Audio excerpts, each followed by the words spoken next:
Adéntrate en el oscuro y misterioso mundo de los misterios del Monte Shasta, un relato de terror extremo que te llevará a los rincones más escalofriantes de Latinoamérica. En las profundidades del Monte Shasta, ubicado en la región montañosa de América Latina, se oculta un enigma que ha aterrorizado a los valientes aventureros que se han atrevido a explorar sus secretos. Esta es la historia de los misterios del Monte Shasta. Todo comenzó cuando un grupo de excursionistas, liderados por el valiente explorador Carlos Hernández, decidieron adentrarse en las inhóspitas tierras del Monte Shasta. Según las leyendas locales, la montaña estaba habitada por criaturas sobrenaturales y albergaba una energía oscura que corrompía a todo aquel que se aventuraba demasiado cerca. A medida que el grupo avanzaba por el espeso bosque, comenzaron a escuchar extraños susurros y a sentir una presencia ominosa a su alrededor. Los árboles parecían susurrarles advertencias mientras avanzaban hacia lo desconocido. De repente, se encontraron con un pueblo abandonado llamado San Juan, donde las casas estaban en ruinas y el silencio reinaba en cada rincón. Intrigados, decidieron investigar más a fondo.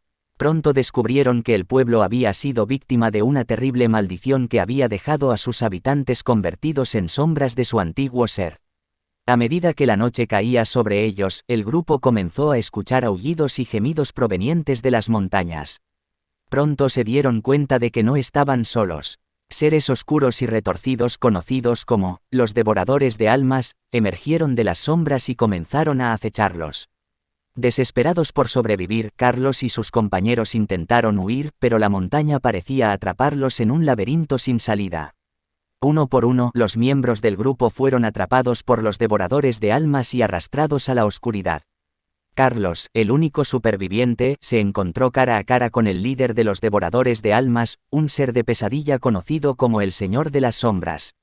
Sin embargo, en un último acto de valentía, Carlos logró derrotar al Señor de las Sombras y liberar a los espíritus atrapados en la montaña. Agotado y herido, Carlos logró escapar del Monte Shasta y regresar a la civilización. Pero los horrores que había presenciado en aquel lugar maldito lo perseguirían para siempre en sus pesadillas. Y así concluye la aterradora historia de los misterios del Monte Shasta.